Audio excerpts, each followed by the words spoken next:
என்று சொல்லி குறிப்பு. ரைட், கண்டிராட்சியம். அப்ப கண்டிராட்சியம் என்று சொல்லப்படுகின்ற பாடப்பரப்பு எங்களுக்கு பகுதி 2 வினாக்களையும் ஃபைனல் எக்ஸாமுக்கு செல்வாக்கு செலுத்துகின்ற ஒரு விடயம். சரிதான? ஃபைனல் எக்ஸாமிலையும் செல்வாக்கு செலுத்துகின்ற மிக முக்கியமான ஒரு விடயம். அப்ப இதுல பாருங்க, உங்கள்ட்ட கேள்வி கேட்கப்பட்டிருக்குது. கண்டிராசதானி தொடர்பான மேல்வரும் கூற்றுக்களுள் பிழையான கூற்றை தெரிவு செய்க. ரைட், கண்டிராசதானி தொடர்பான மேல்வரும் கூற்றுக்களில் பிழையான கூற்றை தெரிவு செய்க என்ற விடயம் உங்கள் எல்லார்ட்டையும் கேட்கப்பட்டிருக்குது. அப்ப முதலாவது விடயம் பாருங்கடா, நாட்டின் உயர் ஆட்சி அதிகாரம் நீதித்துறை அதிகாரம் அரசனிடம் காணப்படுது. அப்ப நாட்டினுடைய உயர் நீதித்துறை அதிகாரம் அரசனிட்ட காணப்பட்டிருக்கு. சரி, இரண்டாவது விடயம் பாருங்கடா, மரபுகள் முன்னைய பழக்க வழக்கங்களுக்கு அமைய ஆட்சி நடவடிக்கைகள் இடம்பெற்றன. அதுவும் சரி. ரைட், அதுவும் சரி. சமூக தொடர்புகளும் திருமணங்களும் சாதி அடிப்படையில் இடம்பெற்றன. அதுவும் சரி. அப்ப கண்டிக்காலங்கள்ல 3 வகையான திருமண முறைகள் காணப்படும். சரிதானே? அப்ப கண்டிக்காலங்கள்ல 3 வகையான திருமண முறைகள் காணப்பட்டிருந்தது. ரைட். அப்ப கண்டிக்காலங்கள்ல காணப்பட்ட 3 வகையான திருமண முறைகள்ல உங்கள் எல்லாருக்குமே தெரியும், ஒன்று தீக திருமணம், பின்ன திருமணம், ஒரே வீட்டில் உண்ணுதல் என்று சொல்லுவோம். அதை நாங்கள் பல புருஷ திருமணம் என்று சொல்லி குறிப்பிடுவோம். அப்ப அந்த விடயமும் சரி. அப்ப நாட்டின் அனைத்து பிரஜைகளும் சட்டத்தின் முன் சமமானவர்களாக கருதப்பட்டனர். அப்ப சட்டத்தின் முன் சமமானவர்களாக கருதப்பட்டனரா என்று கேட்டால் இல்ல, அனைவரும் சட்டத்தின் முன் சமமானவர்களாக கருதப்பட்டவரா என்று கேட்டால் இல்ல. ரைட். அப்ப இந்த கேள்விக்குரிய விட என்னடா? 4வது விட. சரியான? எத்தனாவது விட? 4வது விட. ரைட், போட்டுக்கொள்ளுங்க எல்லாரும். 4வது விட. ரைட், சரியா? ரைட், அடுத்த கேள்விய பாருங்கோ. சரிதானே? அடுத்த கேள்விய பாருங்கோ.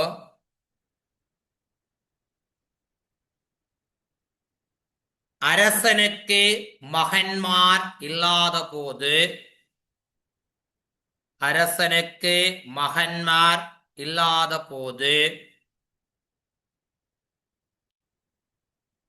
அரசியின் சகோதரனுக்கு, அரசியின் சகோதரனுக்கு, அரசியின் சகோதரனுக்கு அரசுரிமை வழங்கும் மரபினை, அரசுரிமை வழங்கும் மரபினை கடைபிடித்தோர் மேல்வரும் இப்பரம்பரையை சேர்ந்த ஆட்சியாளர்கள்.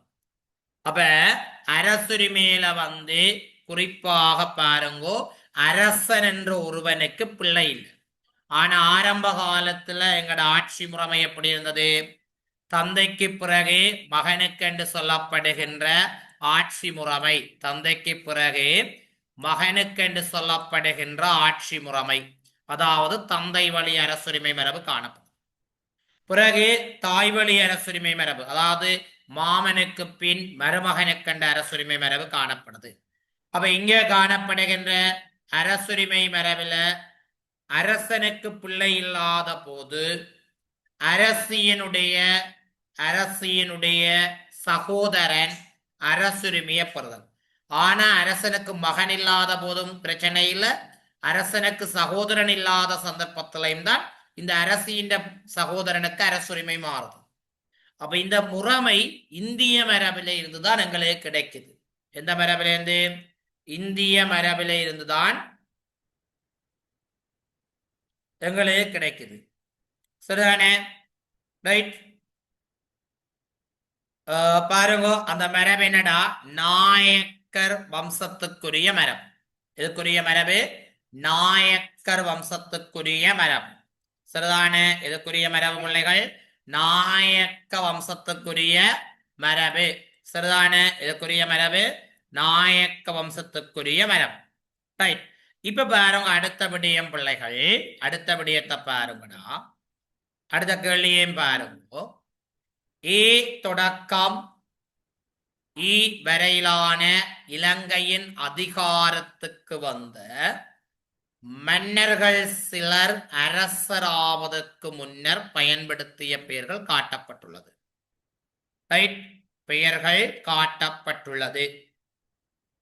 சரியான? பெயர்கள் காட்டப்பட்டுள்ளது. இப்ப பாருங்க எல்லாரும் எல்லாரும் சப்புமல் இளவரசன், டிக்கிரி இளவரசன், முத்துசாமி இளவரசன், மகாஸ்தான இளவரசன், கண்ணுசாமி. இதுல ஓடுற பாருங்க, இது ஆங்கில எழுத்து மாறப்பட்டிருக்கு, மாத்திக்கொள்ளுங்க. ஏபி சி அடுத்தது சரி. அப்ப இங்க பாருங்க இவர்களுடைய ஆட்சியாளனுக்கான பெயர். இந்த சப்புமல் குமாரன் கோட்டைக்கு அரசனாகியுள்ள பிள்ளைகள் என்ன பெயரோட அரசனாகி இருக்கிறான்? அப்ப சப்புமல் குமாரன் கோட்டைக்கு அரசனாகிக்கல என்று பார்த்தீங்கள் என்று சொன்னா என்ன பேருண்டா ஆறாம் புவனேகபாகு. சரியா? எத்தனாம் புவனேகபாகு? ஆறாம் புவனேக பாகு என்ற பெயரில அரசனாகிறான். சரிதான? ஆறாம் புவனேகபாகு என்ற பெயரில அரசனாகிக் கொள்றான். ரைட். அப்ப போட்டுக்கொள்ளுங்க சப்புமல் குமாரனுடைய பெயர் ஆறாம் புவனேகபாகு. சரியான? எத்தனாம் புவனேகபாகு? ஆறாம் புவனேகபாகு என்ற பெயரை போட்டுக்கொள்ளுங்க சப்புமல் குமாரனுக்கு. சரிதான? ஆறாம் புவனேகபாகு. சரியா? எத்தனாம் புவனேகபாகு? ஆறாம் புவனேகபாகு. சரி. அடுத்த டிக்கிரி இளவரசன். எந்த இளவரசன் பிள்ளைகள்? அடுத்த டிக்கிரி இளவரசன். ரைட். இங்க பாருங்க இவன் வந்து யாருண்டா முதலான் ராயசிங்கன். என்ன பெயர்? முதலான் ராயசிங்கன். எதனான் ராயசிங்கன்? முதலான் ராயசிங்கன். அப்ப முதலான் ராயசிங்கன் என்ற பெயரை டிகிரி இளவரசன் பெற்றுக் கொள்றான். எதனான் ராயசிங்கன்? முதலாம் ராயசிங்கன் என்ற பெயரை பெற்றுக் கொள்றான். சரிதான? எதனான் ராயசிங்கன்? முதலாம் ராயசிங்கன் என்ற பெயரை பெற்றுக் கொள்றான். அடுத்த முத்துசாமிக்கு இல்ல, மகாஸ்தான இளவரசன் இரண்டாம் ராயசிங்கன் என்ற பெயரை பெற்றுக் கொள்றான். எத்தனாம் ராயசிங்கன்? இரண்டாம் ராயசிங்கன் என்ற பெயரை பெற்றுக்கொள்றான். சரிதான? இரண்டாம் ராயசிங்கன் என்ற பெயரை பெற்றுக்கொள்றான். ரைட். ஓகே. அடுத்த விடயம் பாருங்க பிள்ளைகள், அடுத்த விடயம் பாருங்க. கண்ணுசாமி இளவரசன். அப்ப கண்ணுசாமி இளவரசனை பார்த்தீங்கள் என்று சொன்னாடா. ரைட். என்ன சாமி? கண்ணுசாமி இளவரசன். இவன் வந்து ஸ்ரீ விக்ரமராயசிங்கன் என்ற பெயரில ஆட்சி பீடம் வருவான். என்ன பெயரில? ஸ்ரீ விக்ரம ராயசிங்கன் என்ற பெயரில ஆட்சி பீடம் ஏறிக்கொள்வான். ரைட். சரிதான?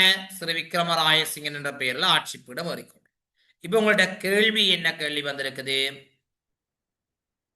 மேல்வருவத்தை வாசித்து முதலாம் ராயசிங்கன். அப்ப முதலாம் ராயசிங்கன் என்றது என்னடா? டிகிரி பண்டார.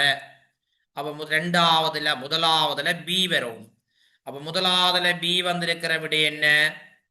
இதுல முதலாவதுல பி வரணும் என்று சொன்னா இங்க பாருங்க இந்த விடை ஒன்றுதான் மாத்திக்கொள்ளலாம். பார்ப்போம் சரியா வருதான்னு பார்ப்போம். முதலாவது விட பி. சரி. இரண்டாவது ஆறாம் புவனேகபாகு. அப்ப ஏ. அடுத்தது ஸ்ரீ விக்ரமராயசிங்கன். அப்ப இந்த முதலாவது விட சி என்று இருக்கிறத பி என்று மாத்திக்கொள்ளுங்க. எல்லாரும் பி என்று மாத்திக்கொள்ளுங்க. பி ஏ இ. அப்ப இத்தனாவது விட முதலாவது விட சரியா வருது. எத்தனாவது விட சரியா வருது? முதலாவது விட சரியாக வருகிறது. ரைட். எத்தனாவது விட? முதலாவது விட. சரி. இப்ப பாருங்க எல்லாரும் அடுத்த கேள்வியை நாங்கள் பார்ப்போம். சரிதான? அடுத்த கேள்வியை நாங்கள் எல்லாரும் பார்த்துக் கொள்வோம். பின்வரும் வரலாற்று சம்பவங்களில் துணையுடன் பின்வரும் 182 83 வினாக்களுக்கு விடை தருக. ஏ. தந்துரை போரில் போர்த்துக்கேயர் தோல்வியடைதல். இது முதலாம் விமல தர்ம சூரியனோட தொடர்புடையது. 1594 ஆண்டு. எத்தனையாம் ஆண்டு? 1494 ஆண்டு இடம்பெற்றது. யார் கண்டிய மன்னன்? முதலாம் விமல தர்ம சூரியன். போர்த்துக்கேய படைத்தளபதி யார்? Pero Lopes de Sousa. ஆரடா? Pero Lopes de Sousa. Right. Okay. பிய பாருங்க எல்லாரும். குசுமாசன தேவி தோணாகத்தரினா என்ற பெயரில் ஞானஸ்தானம் பெற. இது எத்தனையாம் ஆண்டு? 1581 ஆண்டுல இந்த போர்த்துக்கேயர்கிட்ட போய் தஞ்சமடைந்த போது ஞானஸ்தானம் பெற்றுக்கொள்ளினம். நாயக்கர் வம்சத்திற்கு கண்டிராசதானின் அரசுரிமை வசமாதல். நாயக்க வம்சத்திற்கு கண்டிராசதானின் அரசுரிமை வசமாதல். இது எத்தனையாம் ஆண்டு? 1739 ஆண்டு நடைபெற்றது. எத்தனையாம் ஆண்டு? 1739 ஆண்டுல நடைபெற்றது. அடுத்த டி. இந்நாட்டில் சிஎம் நிக்காய பிரிவு ஆரம்பமாதல். இது 1753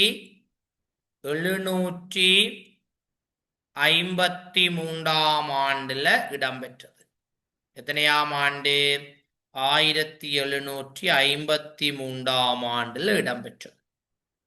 அப்ப மேற்படி சம்பவங்களுடன் சரியான வரலாற்றொழுங்கை இனங்காண்க. அப்ப இதுல முதலாவது பார்த்தீங்கள் என்றாடா இந்த 1594 ஆண்டு. அப்ப முதலாவதுல ஏ வரணும். ரெண்டாவது பாருங்கடா 1581, ரெண்டாவது பி வரணும். மூன்றாவது 1739 டி வரணும். சாரி, சி வரணும். சரியா? 1739 சி வரணும். நாலாவது டி வரணும். அப்ப ஏபிசிடி. ஏபிசிடி என்ன விட இருக்கா? ஏபிசிடி விட வரவில்லை. அப்ப சரியான விடையை போட்டுக்கொள்ளுங்க. முதலாவது ஏ வரும், இரண்டாவது பி வரும், மூன்றாவது சி வரும், நாலாவது டி வரும். அப்ப நீங்க சரியான விடையை போட்டு வச்சுக்கொள்ளுங்க. ஏபிசிடி என்று சொல்லி போட்டுக்கொள்ளுங்க. ரைட். சி என்ற எழுத்தினால் காண்பிக்கப்பட்டுள்ள வரலாற்று நிகழ்வுடன் தொடர்புடைய மன்னன். நாயக்க வம்சத்திற்கு கண்டிராசதானி அரசுரிமை ஆகும். அப்ப நாயக்க வம்சத்துக்கு கண்டிராசதானி எந்த மன்னனுடைய காலத்தில் அரசுரிமை ஆகிறது?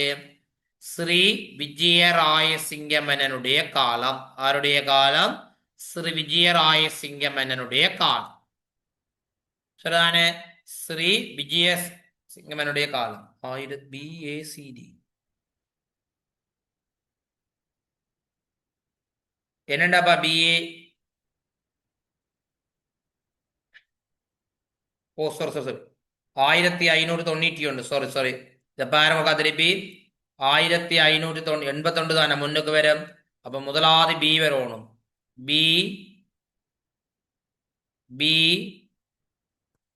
ரெண்டாவது ஏ, அடுத்த சிடி. ஓகே, சாரி மன்னிக்கணும். பாருங்க திருப்பி BACD இந்த விட தான் வரும். சரியா? BACD அந்த ஆண்ட கவனிக்கல். ரைட். ஓகே, சரியா?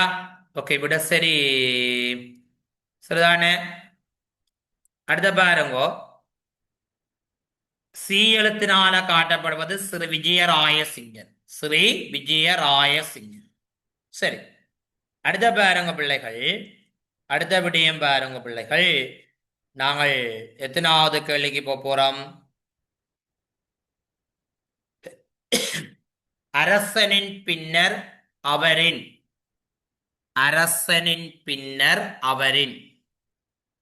மகாராணியின் சகோதரன் அரசுரிமையை பெறுதல். அப்ப கண்டிராட்சியத்துல அரசுரிமை பெறுதல் என்ற செயற்பாடு யாருக்கு பிறகு வரப்போகுது? இந்த ராயசிங்க மன்னன், அதாவது கண்டிராட்சியத்துல ஸ்ரீ விஜயராயசிங்க மன்னனுக்கு பிறகு, யாருக்கு பிறகு? ஸ்ரீ விஜயராயசிங்கனுக்கு பிறகு நாயக்க வம்சத்தவர்களுடைய ஆட்சி மரபுதான் இங்கு உதயமாகுது. யாருடைய மரபு உதயமாகுது? நாயக்க வம்சத்தவருடைய ஆட்சி மரபுதான் இங்கு உதயமாகிக் கொள்ளுது. சரிதான? ஆருடைய ஆட்சி மரபு? நாயக்க வம்சத்தவருடைய ஆட்சி மரபு. அப்ப நாயக்க வம்சத்தருடைய ஆட்சி மரபு என்றால் அரசனுக்கு பிறகு யார் அரசுரிமையை பெறுறது? மகாராணியின் சகோதரன் அரசுரிமையை பெறுதல். ஆருட அரசுரிமையை பெறுதல்? மகாராணியினுடைய சகோதரன். அப்ப எத்தனாவது விட? முதலாவது விட. மகாராணியின் சகோதரன் அரசுரிமையை பெறுதல். சரி, அடுத்த பாருங்க எல்லாரும். கண்டிராட்சியத்தின் நிர்வாக கட்டமைப்புல, எந்த ராட்சியத்தினுடைய நிர்வாக கட்டமைப்பு? கண்டிராட்சியத்தினுடைய நிர்வாக கட்டமைப்புல குறிப்பாக பார்த்தீங்கள் என்று சொன்னாடா, நிர்வாக கட்டமைப்பில் வரி ஒழுங்கமைப்பில மடிகே பத்த என குறிப்பிடப்படும் அமைப்புக்கு வழங்கப்பட்டிருந்த செயற்பாடு என்னை பத்த? மடிகே பத்த என்ற செயற்பாட்டுக்கு வழங்கப்பட்டிருத்தல். அப்ப மடிகே பத்த என்று சொல்லப்படுவது பார்த்தீங்கள் என்று சொன்னால் என்ன பத்த? மடிகே பத்த என்று சொல்லப்படுகின்ற விடயம். சரிதானே? அப்ப இங்க போக்குவரத்துக்குத்தான் நாங்கள் மடிகே பத்த என்ற பெயரால் அழைப்போம். என்ன பெயரால் அழைப்போம்? மடிகே பத்த என்றது போக்குவரத்துக்காக வழங்கப்படுகின்ற பெயர். என்னத்துக்காக வழங்கப்படுகின்ற பெயர்? போக்குவரத்துக்காக வழங்கப்படுகின்ற பெயர். சரியான? எதுக்காக வழங்கப்படுகின்றது? போக்குவரத்துக்காக வழங்கப்படுகின்ற நிர்வாக கட்டமைப்பின் ஒழுங்கமைப்பு தான் இந்த மடிகே பத்த. ரைட்? சரியான போக்குவரத்துக்கான வரி. இதை விட யானை பிடித்தலுக்கு என்னடா வரி? குருவே பத்த. யானை பிடித்தலுக்கு குருவே பத்த எழுதிக்கொள்ளுங்க. யானை பிடித்தலுக்கு குருவே பத்த. ரைட்? அடுத்த பாருங்கடா நெசவு. நெசவுக்கான வரிடாப்பா கெந்த பத்த. நெசவுக்கான வரி பிள்ளைகள் கெந்த பத்த. ரைட்? என்ன பத்த? கெந்த பத்த. நெசவுக்கான வரி கெந்த பத்த. ரைட்? இந்த கருவா வெட்டுதல், கருவா உரித்தல் மகாபத்தே திணைக்களம். மகாபத்தே திணைக்களம். சரிதான? என்ன திணைக்களம்? மகாபத்தே திணைக்களம். ரைட்? அப்ப பாருங்க பிள்ளைகள், மகாபத்தே திணைக்களம்.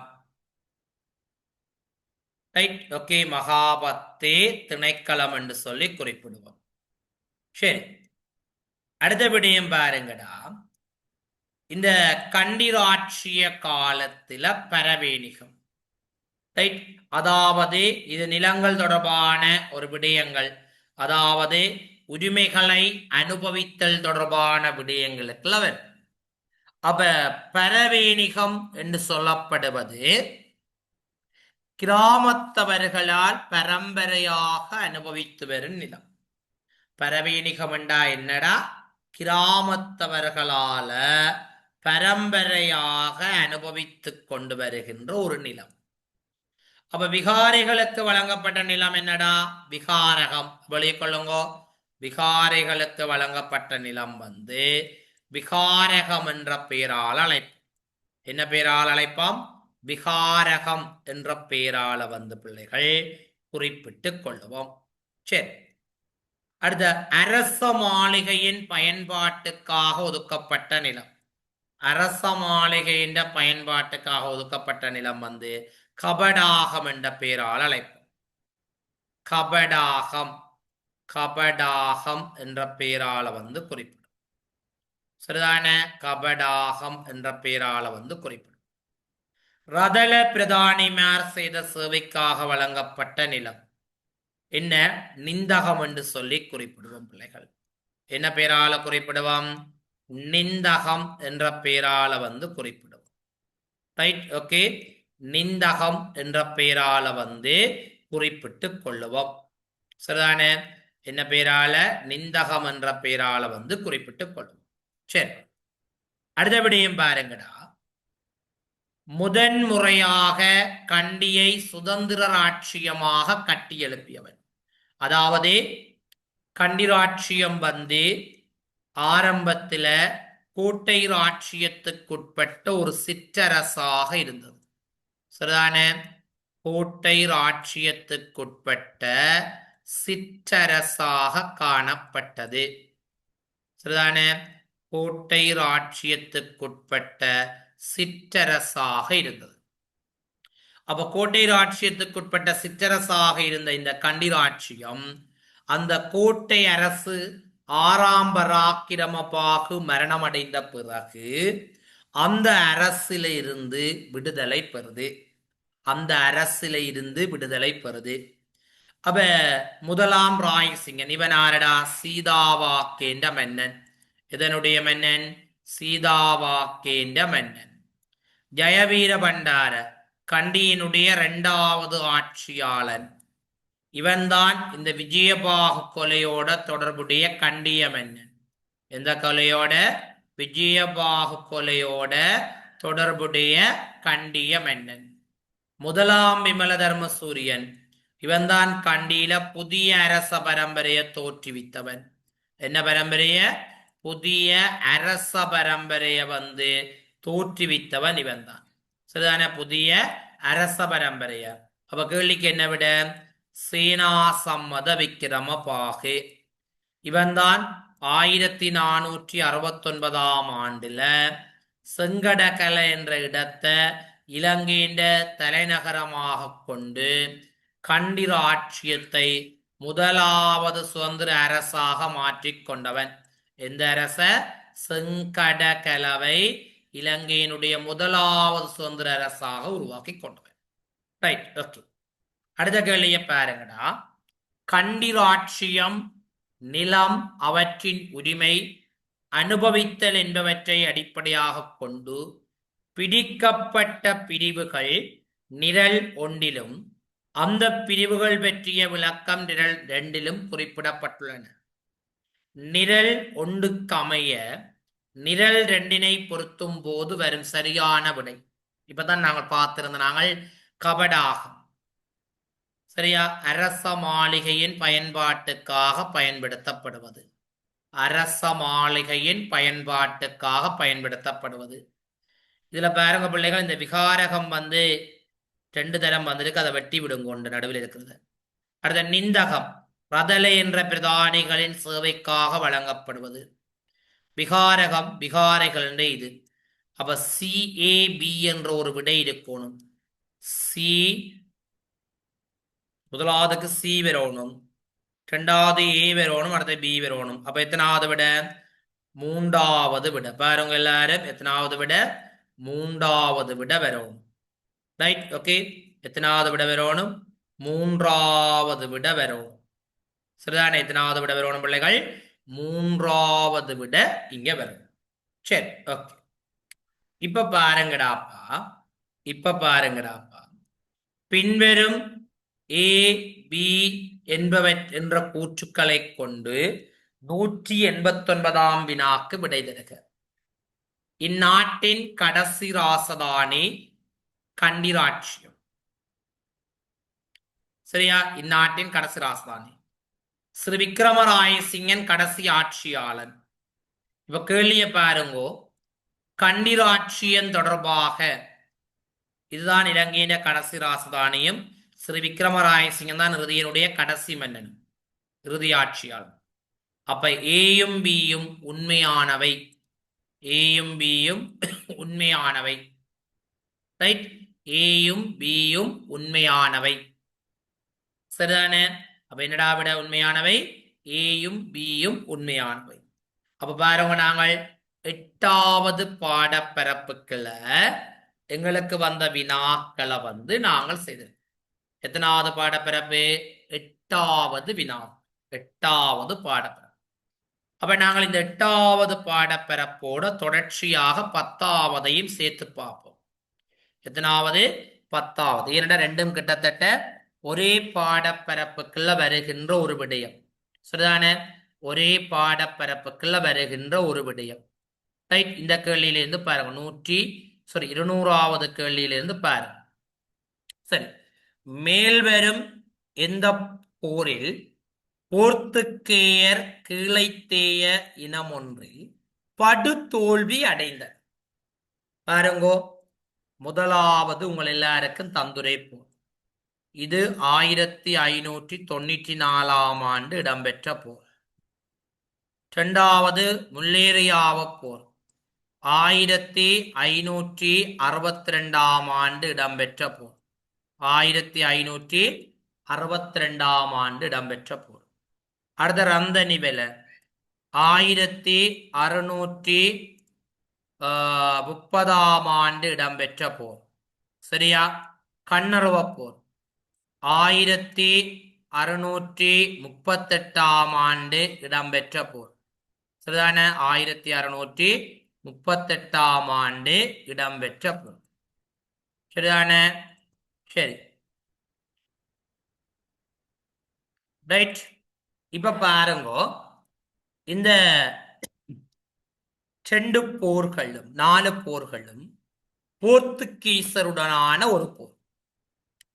இதுல தந்துரை, பலன, கண்ணொருவ, ரந்தனிவெல இந்த போர்கள் எல்லாமே கண்டி ராட்சியத்தோட தொடர்புடைய போர்கள். முல்லேரியாவ போர் சீதாவாக்கையுடன் தொடர்புடைய போர். அப்ப போர்த்துக்கேயர் கீழை தேசம் ஒன்றில மிக கேவலமான அல்ல மோசமான முறையிலேடாப்பா தோல்வியடைந்த போர் என்னென்று பார்த்தோம்டாடா, முல்லேரியாவை என்று சொல்லப்படுகின்ற போர். என்னடா போர்? முல்லேரியாவை என்று சொல்லப்படுகின்ற ஒரு போர். ரைட். அப்ப பாருங்க பிள்ளைகள் எல்லாரும், இந்த முல்லேரியாவ போர் பிள்ளைகள் 1562ஆம் ஆண்டு நடைபெற்றது. இதுல போர்த்துக்கேய படைத்தளபதி யார்? அபோன்சு. அபோன்சு, ரைட், அபோன்சு. அபோன்சு த அபோன்சு த த லசர்தா லசர்தா லசர்தா இவராம் போர்த்துக்கேய படைத்தளபதி லசர்தா. ரைட். அடுத்த பாருங்கடா, சரிதானே?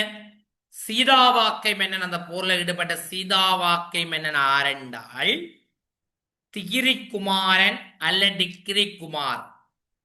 இவன்தான் சீதாவாக்கைக்கு அரசன் ஆகின்ற போது முதலாம் ராயசிங்கன் என்ற பெயரில அரச பீடம் ஏறிக்கொள்றான். என்ன பேர்ல? முதலாம் ராயசிங்கன் என்ற பெயரில அரச பீடம் ஏறிக்கொள்றான். ரைட். அடுத்த விடயம் பாருங்கடா, அடுத்த விடயம் பாருங்கோ. சரிதான? அடுத்த விடயம் பாருங்கோ. ரைட், அடுத்த விடயம் பாருங்கோ. சரிதான? அடுத்த விடயம் பாருங்கோ. ஒல்லாந்தர் ஆட்சியால் இலங்கைக்கு கிடைத்த 2 விளைவுகளை கொண்ட விடையை தெரிவு செய்க. ரைட். ஒல்லாந்தர் ஆட்சி காலத்துல இலங்கை கிடைத்த 2 விளைவுகளை குறிப்பிட சொல்லி கேட்டுக்குது. சரியான?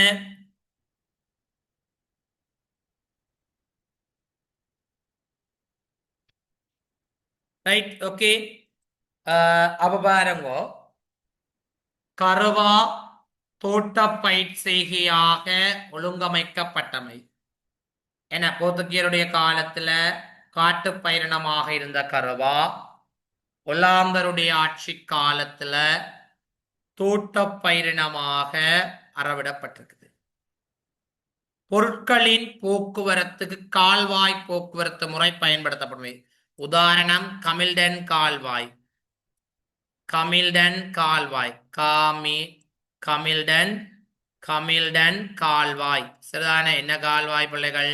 கமில்டன் கால்வாய். பைலா கபிரிஞ்சா போன்ற இசைக்கலைகள் பிரபல்யம் அடைந்தமை. சரி. ரோமன் கத்தோலிக்கம் பரவலடைந்தமை அது வராது, புரட்டஸ்தாந்து.